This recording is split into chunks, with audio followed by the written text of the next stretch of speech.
Boa noite a todos. Já já nós vamos começar.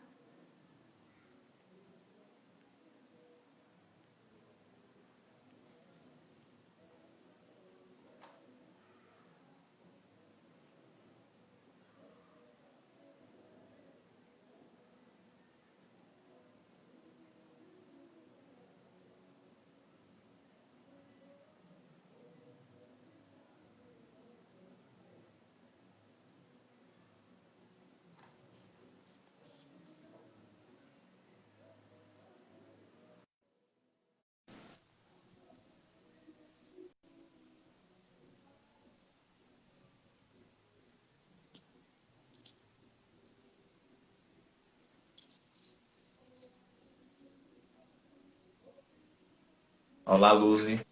Oi, Boa noite. boa noite. A todos que nos acompanham, muito boa noite. Sejam bem-vindos, bem-vindas à nossa live hoje, com muita alegria, com Luziane Bahia, que nos ajuda a matar um pouquinho da saudade, né? Querida aqui em nossa terra.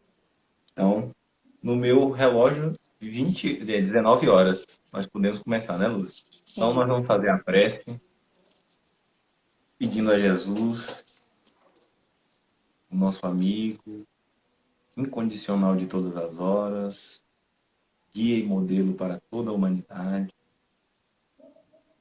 humildemente para darmos início a mais esta atividade doutrinária do Centro Espírita Humberto de Campos, rogando ao Divino Mestre que nos envie os seus mensageiros, espíritos benfeitores, para que possam estar ao lado daqueles que mais necessitam de paz e de luz, visitando os lares de todos que se conectam conosco nessa noite, renovando a ambiência, esclarecendo e conduzindo os espíritos que necessitam de paz,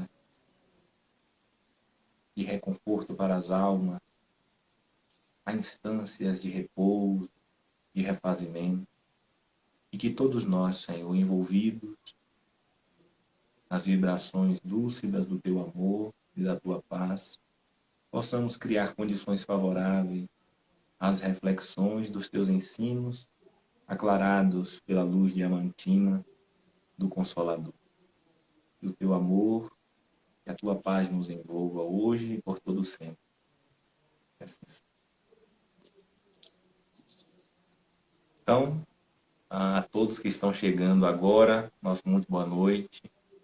Nós estamos aqui com Luziane, que irá discorrer sobre o tema Justiça das Aflições. Então, Luzi, nós estamos muito felizes, muito obrigado por acatar o nosso pedido e você está então com a palavra. Bom trabalho. Obrigada.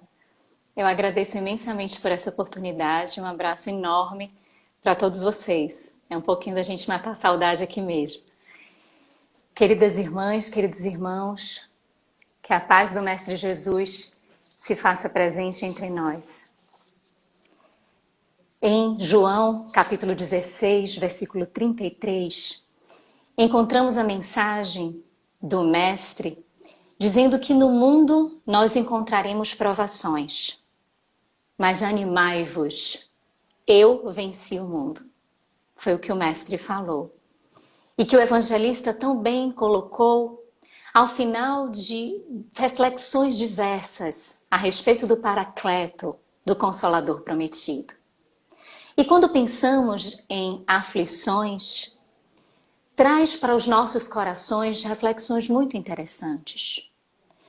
Porque neste mundo ter aflições, nós lembramos quando o Mestre, ali no Sermão do Monte, falava bem-aventurados os aflitos. E que nós seríamos consolados. Aqueles todos que ali se encontravam no mar das suas aflições, recebem do Mestre este consolo, de que eles serão bem-aventurados. E todos nós, quando ouvimos isto, trazemos ao coração um certo lenitivo. Porque está imerso em uma aflição, está imerso em problemas, em dificuldades. a aflição do medo, da ansiedade, de diversas circunstâncias que podem nos envolver e nos conduzem a uma forma aflitiva de dor e sofrimento. O momento em que estamos vivendo, temos instantes ou momentos de aflição, por estarmos envoltos em coisas tão desconhecidas, por estarmos reclusos, muitos de nós nos nossos lares, e outros tendo de sair para realizar as suas atividades, mas com todas as dúvidas que as aflições nos remontam, ou que elas em si carregam. Porque estar em um momento de aflição traz-nos momentos de perguntas, traz-nos momentos de questionamentos onde nós queremos respostas. Nós queremos saber por que tudo isso está acontecendo. Por que o coronavírus? É uma punição dos céus? Deus sabe disto? Deus tem alguma intervenção nisso? Se tem, como pode Ele, Deus, trazer isso à humanidade? Existe Deus? E será que Ele existe mesmo para deixar os seus filhos passando e atravessando estas dificuldades? As aflições nos trazem questionamentos para nós sabermos o porquê. O porquê nós estamos vivendo aflições. De que forma elas se justificam? E se é que elas se justificam? Então, em momentos como estes, de aflições, inevitavelmente nos aproximamos um pouco de Deus. Até mesmo aqueles que não acreditam em Deus questionam a esta força, ou seja lá o que for, até mesmo a sua existência. Ou até mesmo os seus desígnios. Então começamos a ver que as aflições acabam por conduzir o ser a percepções mais profundas de si mesmo. E aí começamos a olhar mais para Deus. É só a gente perceber um pouco, e isso nós comentávamos oportunamente entre amigos, o quanto de mensagens, o quanto de informações circulam nos meios midiáticos a respeito de Deus. Na tentativa de tornar este momento mais leve, na tentativa de fazer com que nós tenhamos uma consolação efetiva diante de tantas indecisões, diante de tantas dúvidas, diante até mesmo de dificuldades tão pessoais. E aí, diante de Deus, como disse o padre Fábio de Mello, ele continua sendo o mesmo. O padre ele foi questionado pelo jornalista André Trigueiro, que é muito conhecido nosso, espírita, e ele perguntou como é que estava a relação dele com Deus no momento em que o padre teve depressão. E o padre disse assim: Deus está ou sempre esteve da mesma forma. Eu é que não estava com ele. Então, no momento em que eu estava com depressão, disse o padre, Deus continuava no mesmo lugar. Mas eu é que me afastei dele. Eu é que não estava com ele. Então, a gente começa a visualizar uma forma interessante neste momento de aflição. Deste contato, dessa aproximação. E a gente começa a olhar Deus. A gente começa a tentar fazer aquilo que o Espírito Amigo, no capítulo 9 do Evangelho segundo o Espiritismo, item 7, Instruções dos Espíritos à Paciência. O que é que o Espírito Joana de Ângeles, que é o Espírito Amigo, depois a gente descobre que é Joana de Ângeles. O que que ela coloca naquela mensagem? Que nós elevemos para o alto a fronte. Que nós olhemos para o alto e não observemos, nestes momentos de aflição, aquelas situações que nos cercam, que nos limitam, que nos cerceiam. A vontade, o pensamento, as escolhas positivas. Quando ela pede para a gente olhar para o alto, é para ter uma dimensão maior. E inevitavelmente essa dimensão reside em Deus. Deus com quem o ser humano tem uma relação de temor. Deus com quem o ser humano teve uma relação de castigo, de punição, onde Deus está vendo o que nós estamos a fazer.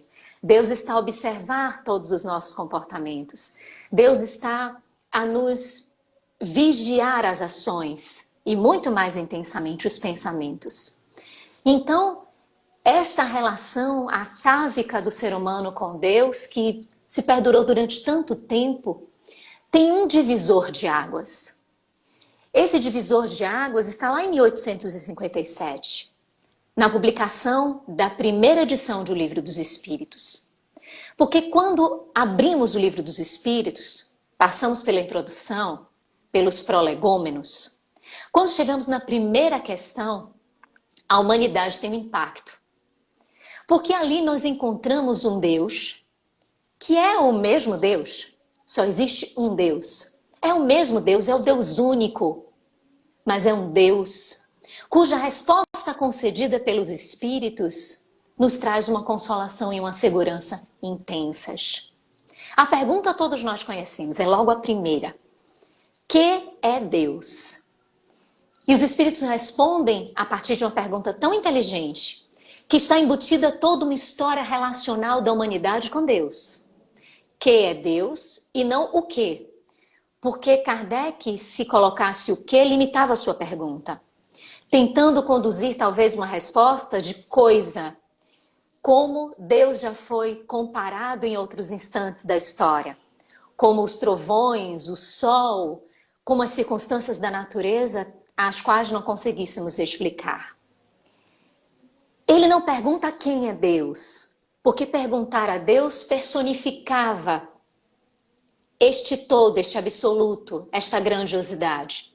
E personificar é limitar, é colocar tão humano perto das paixões, perto das vicissitudes, dos privilégios, dos condicionamentos. Então ele não poderia perguntar quem, porque tornava Deus humano. Então ele pergunta que é Deus. E é perfeita a resposta. Inteligência suprema, causa primária de todas as coisas. Quando nós ouvimos esta questão, é como se houvesse um sacudir na humanidade. É como se a história pudesse receber os reflexos de uma questão como esta. Porque está ali pautada na inteligência trazida pelos Espíritos, na resposta que eles nos concedem, que é uma inteligência suprema e é causa primária. Se é causa primária, é Pai. É o Criador de tudo. É onde está a origem de tudo, então ele é Pai. E se ele é Pai, ele não pode ser punitivo. Ele não pode estabelecer condicionamentos. Ele não pode estabelecer privilégios. Se ele é inteligência suprema, ou seja, acima de tudo, ele não pode ter em suas propriedades, em seus atributos, situações menores, comezinhas. Então, desde a primeira questão, aquele que invade o estudo de O Livro dos Espíritos se encanta com um Deus, que com certeza é de misericórdia, com certeza é de bondade, porque se é a causa primeira de todas as coisas, só pode ser o amor, capaz de criar tudo isto. Só pode ser o amor capaz de nos conceder tudo o que nós possuímos, quanto arcabouços de potencialidades, de inteligência, de propriedades, de atributos como nós temos. E aí nós avançamos um pouco, chegamos na questão 13 de O Livro dos Espíritos e encontramos Kardec perguntando várias características de Deus aos espíritos, imaginando talvez que dentro daquelas classificações, daqueles atributos, pudesse Kardec fechar ele com seu aspecto de classificação, com seu aspecto de pedagogo, com sua didática. E aí os espíritos diziam, ó, tudo isso, esse elenco é limitativo. Qualquer elenco vai ser limitativo quando o assunto é Deus. Porque Deus está acima de tudo, Deus é o Criador. E não dá para a criatura compreender o Criador dessa forma, porque estes conceitos limitam, mas diz respeito ainda a uma forma da nossa comunicação. Mas Kardec, nos comentários a essa questão, ele comenta cada um dos atributos que ele relacionou a Deus. E o último desses atributos, o último deles, é soberanamente justo e bom. E quando Kardec fala sobre isto, é como se o nosso coração tivesse uma resposta consoladora do Deus que nós sempre buscamos enquanto humanidade. Um Deus que nós sempre soubemos aqui dentro que existe. E como é que ele existe? E lhe são atribuídas tantas arbitrariedades. Ouvir que ele é misericordioso ou que ele é soberanamente justo e bom nos conduz a um conforto, a uma percepção de que, obviamente, existem circunstâncias além dessas que nos cercam. Existem possibilidades que estão além das limitações materiais que os nossos sensores são capazes de detectar. E com certeza existe uma forma além de perceber tudo o que está ao nosso redor. Existe algo que ultrapassa, que vence as barreiras da materialidade, que vence qualquer tipo de estreitamento que a matéria ou a nossa percepção possa trazer. E essa doutrina, que foi prometida por Jesus lá atrás e que João também transcreve no capítulo 16, quando ele fala do Paracleto, esta doutrina, ela foi prometida como consoladora, e ela o é de verdade. Quando vamos ao capítulo 5 e encontramos bem-aventurados os aflitos e vemos o quanto esse capítulo é grande. São 2 capítulos maiores no Evangelho. Um está ao final, que é a coletânea de preces, que é um capítulo imenso. Estão lá as preces divididas, atendendo às nossas necessidades. E o segundo maior capítulo é o 5º.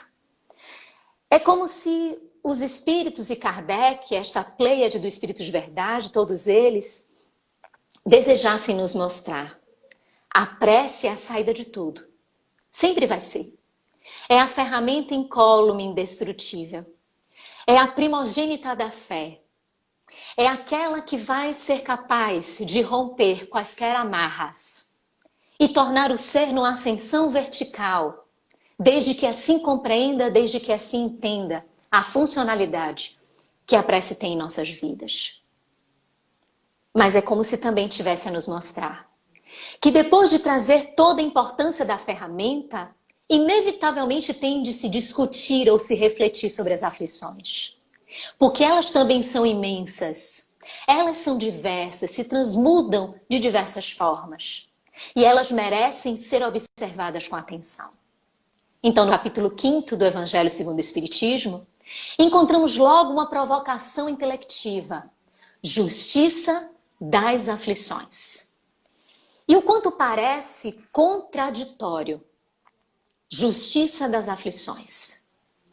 Continua a soar como se tivesse algo a cumprir como forma de penalidade. Porque o nosso olhar de justiça ainda está estreito na percepção mais material que temos dele. E que faz com que, inevitavelmente, tenhamos este olhar para todas as experiências da nossa vida. De uma justiça arbitrária, de uma justiça condicionante, de pagas que são estabelecidas, de interesses que permeiam. Mas essa justiça, ela tem a marca do amor e a marca da divindade. Então, por obviedade, vêm os espíritos, através dos ensinamentos, ao longo do capítulo e das instruções dos espíritos, e vem Kardec, logo nesse trecho da justiça das aflições, nos dizer que se Deus é bom, e aí nós podemos trazer todos os atributos que Kardec trouxe lá no item, na questão 13, se ele é misericordioso, é óbvio que se ele sendo a causa de tudo e ele é bom, existe uma causa para as aflições. E esta causa é igualmente justa. Pensar sobre isto, refletir sobre isto, muda tudo no nosso relacionamento com as aflições. Muda a forma como nós nos relacionamos com a nossa dor e com o nosso sofrimento. recuando um pouco no tempo, voltando lá para século IV e V, em que viveu Agostinho de Hipona, nascido em 354 e viveu até o ano 430, escritor de mais de 232 livros, que tracejou sua vida numa história de, em muitos momentos, imoralidades, escreve-nos um livro, escreve à humanidade, um livro chamado Confissões. E nesse livro, é um livro dotado de 13 capítulos, os 9 primeiros capítulos, Santo Agostinho fala sobre esta relação passada da vida dele. Dessas situações em que ele se permitia as licenças morais, em que ele não considerava nem a si mesmo, nem o ser humano, nem o próximo. Onde ele vivia, e quando nós lemos a obra, nós nos assustamos com as suas confissões. Porque não deixamos de passar na mente julgamentos, de refletir sobre aquelas escolhas, aquelas decisões. Só que ao mesmo tempo é uma forma de nós refletirmos sobre nós mesmos, de olharmos também diante daquelas situações quais as escolhas nós teríamos feito. Do 10º ao 13º capítulo é a ascensão moral dele. É uma vida mais monástica, uma vida mais espiritual. Uma vida de jejum, mas de jejum voltado para a espiritualidade. Um jejum em relação a estas impropriedades que só traziam malefícios a si mesmo e ao próximo. Santo Agostinho chega num ponto da sua existência em que ele se permite ouvir um trecho do Evangelho de Jesus, sensibilizar-se e ali iniciar o seu processo de conversão. Ele começa a perceber o quão ele estava distante de Deus. O quanto ele estava, porque ele começa a refletir e a reflexão, o questionamento, traz respostas. Respostas sobre ele mesmo. Ou cada vez mais dúvidas. Então ele começa a refletir sobre o sofrimento, sobre a dor e começa a se questionar. E aí, questionando-se nesse processo interior, ele percebe que ele estava afastado de Deus. E ele pensa, então eu preciso me aproximar de Deus. Eu preciso estar mais próximo da divindade. Mas ele percebeu que para estar mais próximo de Deus, ele precisava estar mais próximo de si mesmo. E aí ele nota o quão ele estava longe de si mesmo, da sua individualidade, de perscrutar as suas intenções, de saber quais são as suas ideias, os seus pensamentos, a sua vontade. E ele começa a se perquirir. É interessante porque esse processo de autoconhecimento, o Livro dos Espíritos adota. Quando nós nos debruçamos ao estudo da doutrina dos Espíritos, as perguntas e respostas nos ajudam no conhecimento. Porque tudo aquilo que a gente não sabe, a gente pergunta. Na tentativa de obter respostas. Então, a própria codificação, o próprio Livro dos Espíritos nos provoca dessa forma. As perguntas para que nós também façamos estas mesmas perguntas e observemos as respostas que os Espíritos concedem. Agostinho fez isso para com ele, reproduzindo talvez o método de Sócrates com a maiêutica, onde Sócrates, com o método também do questionamento, alguém lhe perguntava e ele devolvia com a pergunta. Maiêutica, parto, seria o parir das ideias, o saltar das ideias de um interior que desconhece a sua própria realidade, interior que desconhece as próprias mensagens que estão em si. Então, talvez reproduzindo esta maiêutica de Sócrates, Santo Agostinho mergulha em si mesmo. E entendendo e percebendo que à medida que ele invadia a sua individualidade, ele aproximava-se de Deus. À medida que ele se aproximava de si mesmo, ele se aproximava de Deus. E à medida que ele se aproximava de Deus, ele se aproximava de si mesmo. Então ele começa a perceber que obviamente existia algo que transcende a matéria. Porque todas as vezes que ele identificava as situações com o olhar dos estreitamentos materiais, ele dizia o quanto ele se sentia limitado. O quanto era impossível do desfecho de situações tão complexas ser aquele, de forma tão básica, de forma tão material. E de tanto se questionar, olha a constatação que Santo Agostinho chega, de que existia algo além da matéria, que ele não era a matéria. Que com certeza ele era um espírito, ou seja, que dentro dele, ou ele em individualidade, estava além de uma percepção que era a matéria, onde até então ele se sentia o eu, onde até então ele se conceituava dessa forma. Então ele percebe que existe algo além, e que este algo além não está nele, este algo além é ele, que transcende a materialidade.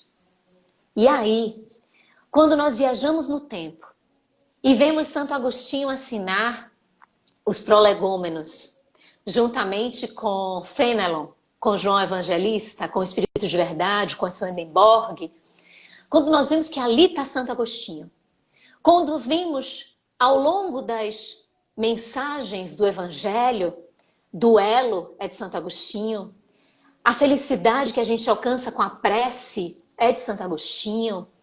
Quando nós vamos lendo estas mensagens e conhecendo um pouco da sua história, nós conseguimos perceber o salto quântico que ele deu sobre as suas próprias imperfeições.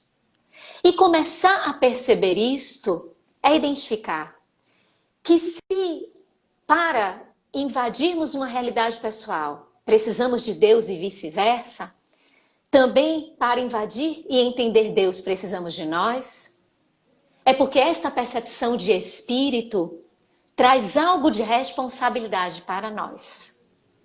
Traz algo de individual à nossa característica. No capítulo 5º, a primeira expressão do item da justiça das aflições é justamente que a gente não tem como compreender as palavras de Jesus quando falou bem-aventurados os aflitos, se nós não soubermos da vida futura. No capítulo 2 do Meu Reino Não É Deste Mundo, do Evangelho, primeiro item, a vida futura.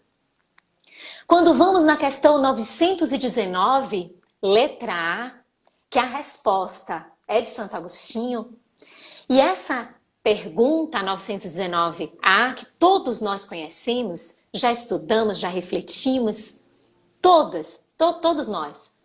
Essa pergunta, ela encerra a terceira parte do Evangelho, do Livro dos Espíritos.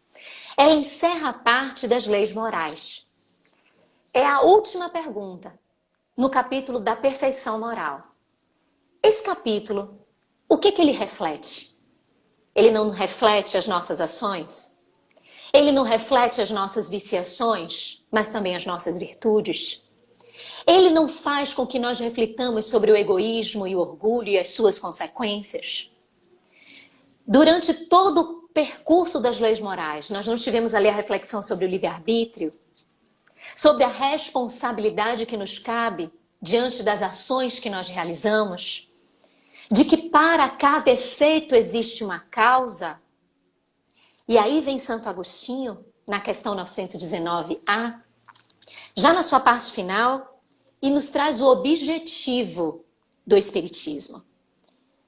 Sei haver muitos que dizem ser positivo o presente e incerto o futuro. Ora, esta é exatamente a ideia que estamos encarregados de eliminar do vosso íntimo, visto desejarmos fazer que compreendais esse futuro de modo a não restar nenhuma dúvida em vossa alma. Por isso foi que primeiro chamamos a vossa atenção, por meio de fenômenos, as mesas girantes, as batidas na mesa e diversos outros fenômenos capazes de ferir-vos os sentidos, e que agora vos damos instruções, que cada um de vós se acha encarregado de espalhar. Com este objetivo é que editamos o Livro dos Espíritos. Olha que perfeito. Vislumbrar que esse nosso conhecimento da vida futura, aquilo que o Espírito Amigo fala lá na Mensagem à Paciência, olhar para o alto. Quando a gente olha para o alto, a gente abre as possibilidades. Quando a gente abre as possibilidades, a gente não se fixa no presente, a gente consegue perceber que se estamos vivendo aflições, existe algo a justificar isso, porque Deus é bom. Deus é misericordioso, Ele é justo. E a sua justiça tem uma forma decodificada de se expressar que às vezes nós não entendemos. Porque não estamos acostumados com uma justiça que nos dê novas oportunidades. Na justiça de Deus nós poderíamos até ser reincidentes. Mas mesmo para com os reincidentes, existe a misericórdia. Porque ela existe sempre. Em que pese o incremento da carga que não vem de Deus. Porque é Ele. Trazendo este aspecto da nossa individualidade, fazendo com que nós caminhemos com os nossos próprios pés e construamos a nossa própria história, nos concedeu a oportunidade da escolha. E o quão isso é abençoado. Podermos escolher e aprendermos nas diversas experiências como se escolhe. E Ele, Pai, inscreve em nossa consciência as suas leis. E em diversos momentos, da codificação. Quando lemos assim, Deus traz então a sua punição. Deus então não vai permitir que isso lhe aconteça. Se nós pegarmos essa palavrinha e colocarmos ali consciência, ela se encaixa perfeitamente. E começamos a sair desta ideia de que é um Deus de punição e de castigo, assumimos a nossa responsabilidade quanto aos feitos realizados e seguimos a enfrentar as consequências daquilo que nós desenhamos. Porque é a consciência que nos pede isto. São as leis de Deus que estão dentro de nós que pedem isto. Porque é incoerente. É como se ficasse incompatível, fica incompatível. Nós termos o conhecimento da verdade destas leis que precisam ser reveladas, como está lá em O Livro dos Espíritos, que a gente esquece. Então precisa ser revelada. E nós tivemos 3 revelações. O véu que é retirado da verdade e a verdade se apresenta para nós. Compartimentada nessas 3 peças lindas de quebra-cabeça. De Moisés com a justiça, eminentemente, de Jesus com o amor e do Espiritismo com a caridade. Onde esta tríade forma uma lei, a lei de justiça, amor e caridade, que os Espíritos dizem que ela por si só já traz todo o arcabouço que nós necessitamos saber. Ora, se a justiça só anda acompanhada do amor e da caridade, e se elas duas também só andam acompanhadas da justiça, por que o temor? Não há espaço para temor a Deus. Não há espaço para dúvida, no sentido de questionar a sua grandiosidade. Dúvida somente em para quê, e não por quê. Por que eu passo por esta aflição? Não. Para que eu passo por esta aflição? Qual é o objetivo? Qual é o objetivo de que Deus quis me punir? Não. Qual o objetivo que eu posso identificar a partir desta aflição para que eu consiga, dentro de mim, retirar a causa que originou aquela aflição? O que é que eu preciso fazer? Quando Santo Agostinho percebe a relação entre Deus e o ser, e quando nós percebemos esta relação e nos identificamos como espíritos, vemos a vida futura. E como diz a questão 922 de O Livro dos Espíritos, a vida futura se pauta na consciência do dever cumprido, Olha a consciência do dever cumprido, então eu preciso estar em paz. Aquilo que Saulo, quando rumo ao deserto, quando vai buscar a cidade de Damasco, ele almejava paz. E ele não possuía pelas atribulações da sua consciência, que é o que acaba acontecendo conosco, com todos nós. Ante as nossas faltas, ante as nossas adversidades. Dever cumprido, consciência com esse dever cumprido. E fé na vida futura. Felicidade, os Espíritos falam. Se deposita desta forma. Então, quando voltamos ao capítulo 5º, que abre logo as aflições e que fala de vida futura, é como se os Espíritos estivessem a nos dizer, e o próprio Kardec a comentar, a trazer, que há esperança diante das situações adversas. Que elas existem e vêm se debruçar depois na consecutividade do capítulo, com as causas atuais, com as causas anteriores das aflições. Vem nos mostrar que reside em nós essa causa. E que isto é perfeito, porque se nós temos o livre-arbítrio para desenvolvermos as nossas habilidades, é magistral sermos responsáveis pelas consequências.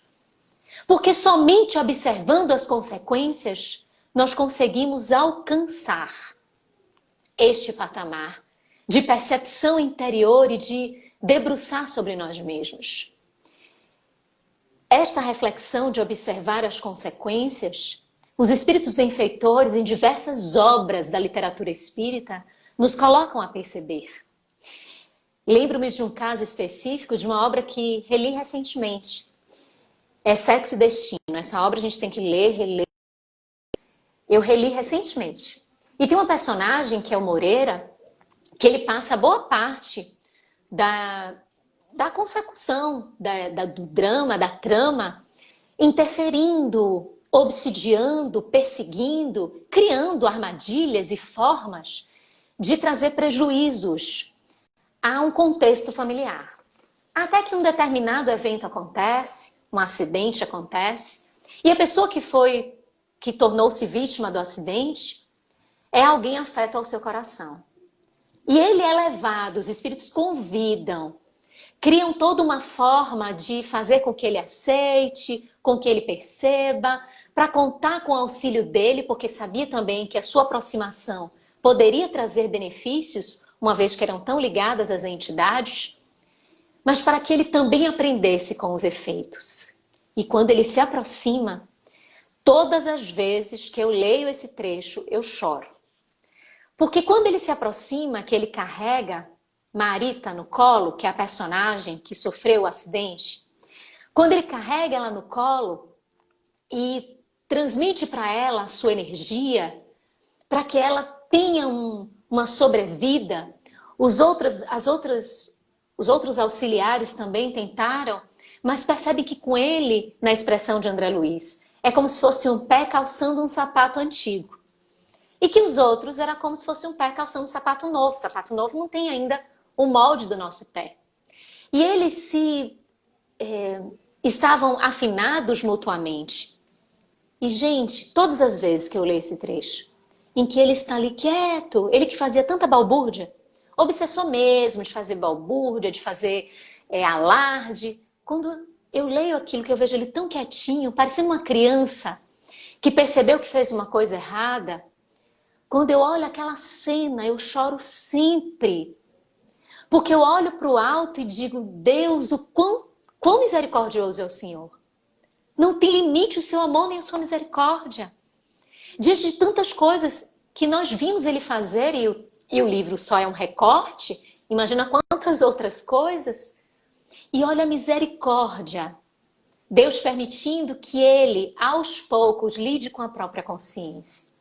E para quem lê o livro, sabe o desfecho de Moreira, como é que ele vai se desenvolvendo. E para quem não leu, fica a dica, para a gente ler e estudar André Luiz nessa obra fascinante, que ela é psicografada pelos dois médiuns, Valdo Vieira na primeira parte e Chico Xavier na segunda. Mas olha o que a dimensão de nós termos o contato com os efeitos daquilo que a gente faz, daquilo que a gente produziu, daquilo que a gente deu causa, é importante para o nosso crescimento. e entra naquela tríade que o céu e o inferno, no Código Penal da Vida Futura, nos apresenta. As 3 etapas do arrependimento, da expiação e da reparação. Quando nós olhamos os efeitos, nós arrependemos-nos, ficamos arrependidos, ficamos abalados em vermos o que fomos capazes de fazer, no momento de irreflexão, no momento de intempestividade, em um momento de irreflexão, no momento que não pensamos naquilo que iríamos fazer e de forma abrupta realizamos, mas também precisamos perceber o quanto aquilo traz consequências. Então, mergulhar nesta intimidade chamada vida futura, que nos permite olhar a justiça das aflições de uma forma ampla, faz com que o leque das nossas reflexões ele se amplie e a gente consiga ver o quão o presente é importante, o quão é significativo tudo que nós estamos vivendo no tempo presente. Falamos do coronavírus. Ele, obviamente, traz a consequência em relação ao passado. Existe um livro de um autor francês chamado Dominique Lapierre, onde ele traça a história da AIDS, da descoberta da AIDS e da sua proliferação, mas também de comum acordo, em paralelo, ele também traça a história da Madre Teresa de Calcutá nesse livro. O autor, refletindo sobre a década de 70, do sexo, das drogas, ele diz: não há como existir excesso, não há como existir abuso sem consequências dolorosas. O espírito Emmanuel, no prefácio do livro Sexo e Destino, e na obra Vida e Sexo como um todo, diz que não há como invadir o santuário que é a individualidade do outro, sem trazer prejuízos a si mesmo. Então, todas as vezes que existem excessos, existem consequências. O coronavírus, ele é fruto dos nossos excessos, dos excessos da humanidade, de um individualismo, de um consumismo, de um desrespeito, que alastrava-se em grande proporção na nossa sociedade. Desrespeito para com a própria individualidade, para com o outro, para com a natureza seja de que ordem for esta, a natureza das plantas, dos animais, a natureza humana, a natureza mineral, seja qual for. Mas um descaso, uma desconsideração, desrespeito. E todo abuso traz consequências limitativas. Quando nós abusamos do livre-arbítrio, nós adentramos em reencarnações limitativas, que não é a perda da faculdade, não é a perda desta potência da alma, como disse Leon Denis, mas é a sua suspensão. Pela impossibilidade de não conseguirmos manejar algo que é tão valioso e tão poderoso. É como se tivéssemos superpoderes e não conseguíssemos equalizar os poderes. E eles provocam danos porque não estamos conseguindo manejar a ferramenta. Então, o Pai de bondade, de justiça, de amor, permite que, através das nossas escolhas abusivas, nos conceda uma reencarnação de escolha, que é uma reencarnação limitativa, foi nossa escolha, no momento em que nós abusamos do nosso livre-arbítrio. Para que nós, através daquele momento de refazimento, de parada de tantas iniquidades, consigamos traçar uma vida à frente, de uma construção diversa, de uma possibilidade de crescimento voltando à percepção do livre-arbítrio, a instrumentalizá-lo, a percebê-lo e agora dando mais valor. Qual crianças, quando não sabemos ou quando elas não sabem manejar instrumentos, elas também são cerceadas na utilização, para que depois, mais amadurecidas, consigam dar a devida utilidade que os instrumentos possuem. Então, as aflições nas nossas vidas nada mais são do que equalizações das nossas escolhas do passado. E faz com que este presente tenha tanto valor. E é interessante que ele se chama presente, né? Como se fosse um presente mesmo, uma dádiva de Deus. Para que nós olhemos para ele e saibamos, sem ter dúvida alguma, porque foi isso que fez com que os Espíritos nos trouxessem o livro dos Espíritos, que nós não tenhamos dúvida alguma sobre a vida futura. Para que através do presente construamos essa vida futura. Sejamos capazes de realizar todo o desafio de vencer e o que está à frente para ser construído. É por isto que quando olhamos este capítulo do Bem-aventurados os aflitos, somos mesmo bem-aventurados.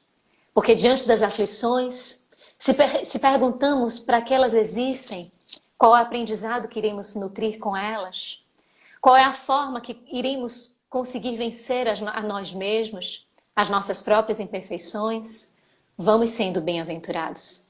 Porque descobrimos a ferramenta de lidar com as consequências das nossas escolhas, traçando rumos melhores para consequências mais positivas.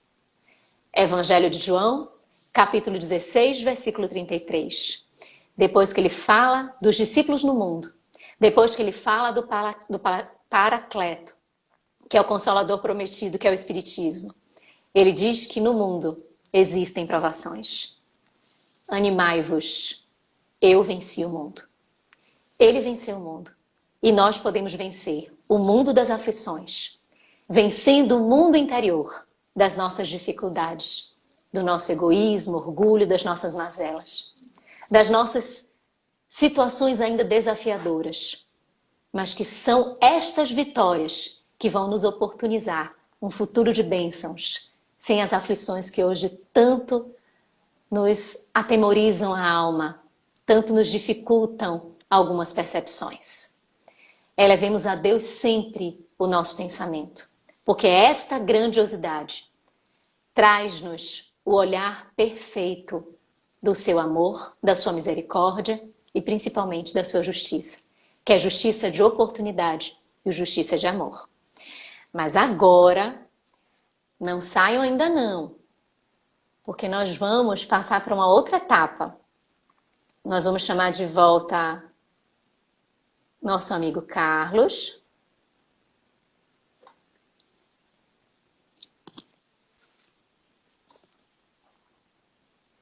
E ele Olá, vai isso, nos conduzir. IC Malheiros fez uma pergunta durante a sua fala. Qual a melhor forma de se aproximar de Deus? A melhor forma de se aproximar de Deus é sempre fazendo o bem, pensando o bem, sentindo o bem. Todas as vezes, e isso está lá no Livro dos Espíritos, todas as vezes que fazemos o bem, nos aproximamos mais de Deus.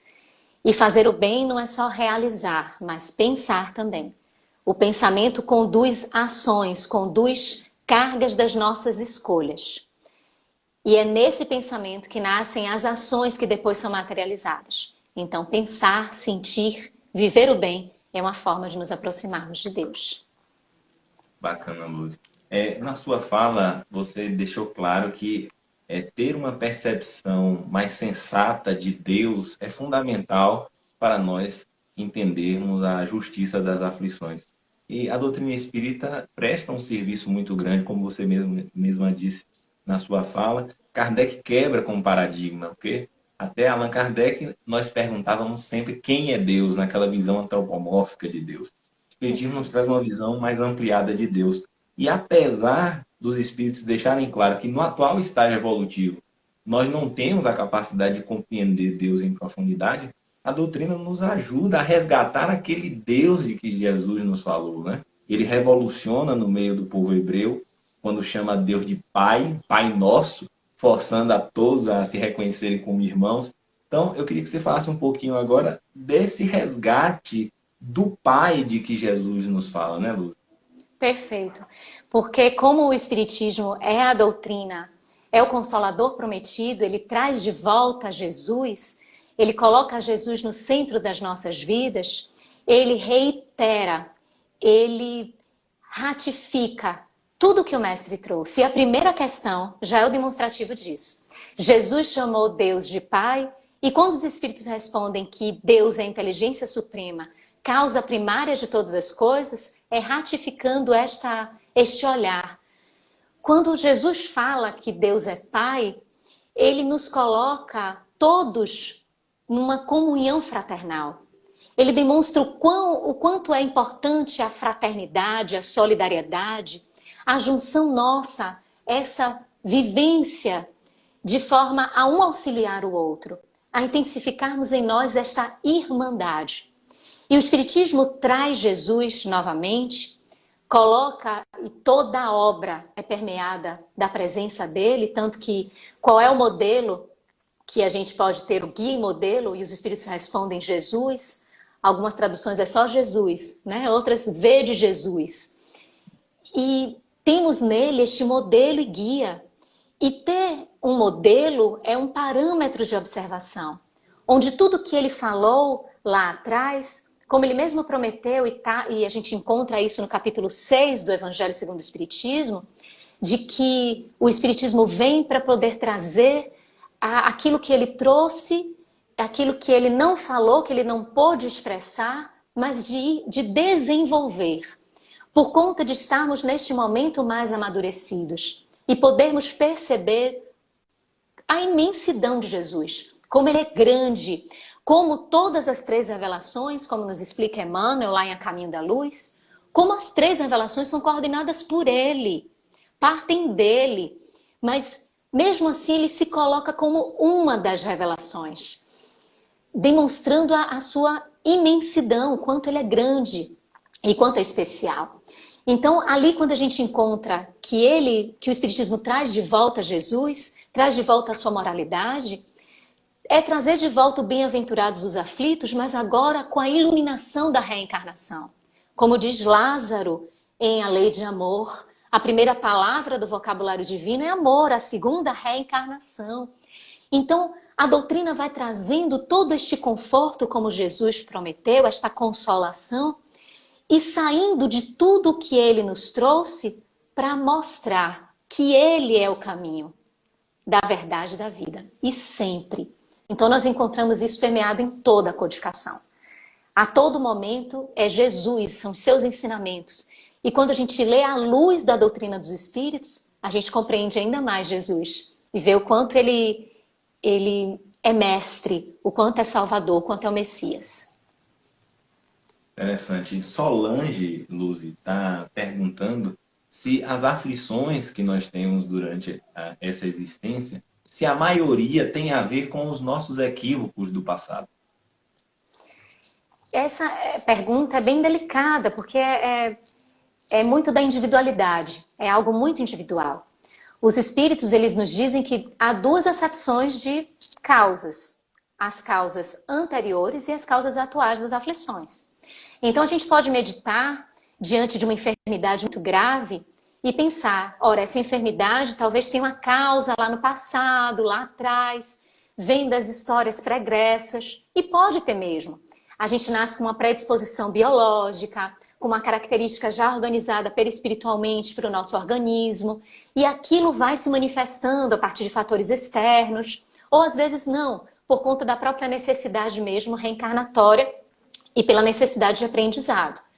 Mas existem muitas enfermidades que são provocadas pelas causas atuais, pelos nossos excessos, pelos nossos abusos, que nós criamos aqui.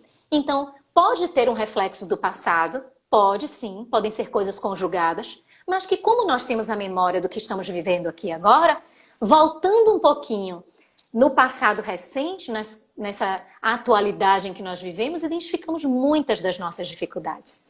Para que nós queiramos saber quem nós fomos, basta a gente olhar o presente. Basta a gente olhar quem é que a gente é. Diante de uma situação de emoção muito séria, como é que a gente age? Esse aí, que nós somos, é o que nós fomos e que já está tentando aperfeiçoar, vencer um pouco, ser um pouco diferente. Mas aquelas características que já estão em nós, elas respondem pelo nosso passado, que elas foram construídas por nós. Nós somos os herdeiros de nós mesmos. Então, é um pouco delicado ela pode ter causa anterior, como pode ser causa atual, e pode misturar as duas coisas. Elas duas podem estar juntas, tanto as anteriores quanto as atuais. Interessante que Solange, com a sua pergunta, acabou antecipando o tema da semana que vem. Nós vamos aproveitar o parêntese para registrar. Semana que vem estaremos tratando sobre esse tema, causas anteriores e atuais das aflições, com Carlos Campetti, que é nosso companheiro lá da Federação Espírita Brasileira. Luzi, nós queremos agradecer demais a sua participação, dizer que as reflexões, como sempre, são muito oportunas, muito esclarecedoras, e pedir para que você deixe aí sua mensagem final e já agradecendo a todos pela paciência, pela participação e convidando para que semana que vem esteja conosco novamente. O nosso beijo, o nosso abraço, fica aí com sua mensagem final para todos. Eu gostaria de agradecer a todos imensamente por essa oportunidade, pelo Centro Espírita Humberto de Campos, porque a instituição que eu tenho um imenso carinho, por todos que compõem esta casa, mas todos da União Espírita também de Vitória da Conquista, as casas espíritas, por quem eu tenho um grande apreço e admiração. E gostaria de, nesse momento, além de agradecer a todos que estiveram aqui com a gente, deixar como mensagem final a mensagem da esperança, a mensagem da fé. O Evangelho diz que a fé é a mãe da esperança e da caridade. E a prece é a primogênita da fé, como diz Santo Agostinho, lá no capítulo 27, última mensagem. Que a gente fortaleça a fé, que a gente aproveite esses momentos de aflição e reflita cada vez mais sobre aquilo que está no nosso interior, sobre a nossa realidade. Façamos esta proposta de Santo Agostinho, que ele nos diz lá na resposta da 919, letra A, mas que ele fez na vida prática, de buscarmos mais a Deus, de encontrarmos a nós e buscarmos mais nós e encontrarmos a Deus. Façamos cada vez mais esses exercícios, sem esmorecer, nada de tristeza, de desânimo, nada de aflição. O momento é de ânimo, um momento de perseverança, um momento de fé, um momento de prece. É de seguirmos firmes, um momento de união. Juntos, firmes, apesar das nossas distâncias, corações fraternais, como disse Jesus quando nos colocou como irmãos a todos. Então eu gostaria de deixar essa mensagem, agradecendo a Deus, a Jesus, os bons espíritos, por tudo. Muito obrigada. Um beijo enorme. Fiquem com Deus. Abraço. Um abraço. Até.